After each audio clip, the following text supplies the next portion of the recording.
You have the floor in Wimbledon. Why should people care about it, Chris? Well, I mean, I think it's the best tournament in the world still. In the world? Oh, yeah. They have much better than the U.S. Open with tradition and everything Oh, so you're else. talking tennis, though, Yeah, right? tennis. Okay. Tennis. Now, golf has got the Masters, but I tell you, Wimbledon had a tremendous last 5 days, and they got two big issues that are interesting.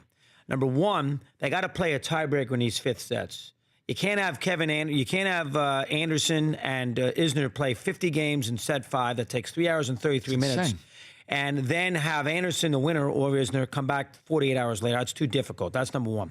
So they're going to have to do a tiebreak. And Wimbledon doesn't move that quickly. They're, Wimbledon don't tell us what to do. They're one of those. Mm-hmm. But they need to implement a tiebreaker. Think about what this tiebreaker caused not having one on Friday.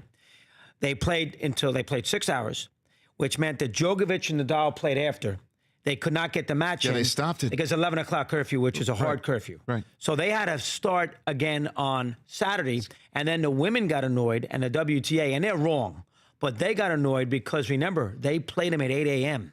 Eastern time, locally at 1. The women's match starts at 2.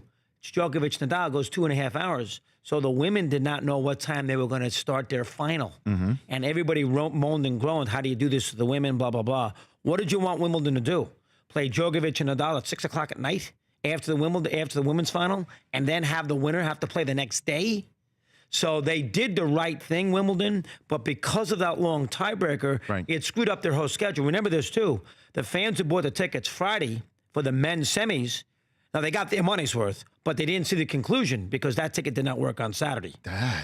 So keep that in mind. Keep that in mind as well. And I'll tell you the other thing the other thing I would say. First of all, Serena was awful. I've never seen her play worse. Give Kerber credit, but Serena was as bad as I've ever seen her. But think about this: Djokovic now has won 13 majors. Mm-hmm. Okay, Nadal 17 and Federer 20. Now you can make an argument that Djokovic is the best player of this era. He has beaten Federer at Wimbledon twice. Okay. He beat Nadal at the French Open. He beat Nadal this year's Wimbledon. He beat Nadal at the Australian Open. You can make an argument when all three of them are, and he's got a winning record against Nadal, 27 and 25, and he's got a winning record against Federer. So you can make an argument when everybody talks Nadal, Federer, that Djokovic is better than the both of them.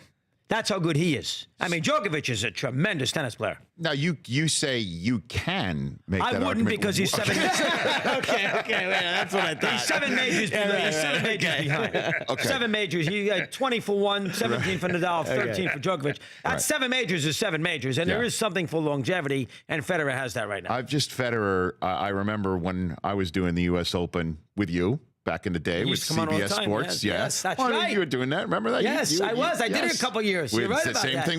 Same thing with me. But just watching Federer in person, he doesn't sweat. And he's so effortless that you never know when he's going to uncork the most remarkable shot. The only person I've seen who comes close to it is Aaron Rodgers throwing the ball on a run. Good point. Good comparison. The only guy where he's just meandering his way out of the pocket, and all of a sudden, whoa, where the hell did that throw come from? Good point. That's the only comparison I've ever seen. And Fed looked old there at the end of that when he lost. I'll tell you right now, I've been watching tennis for 50 years, 45 years. That third set, probably people didn't see it, on Friday afternoon, between Nadal and Djokovic, in which Djokovic won a tiebreaker, say 3-set points, 10-8 in a tiebreak. Yeah. That's as good a third set, quality-wise, as you're ever going to see. The Rich Eisen Show, weekdays at noon Eastern on Audience.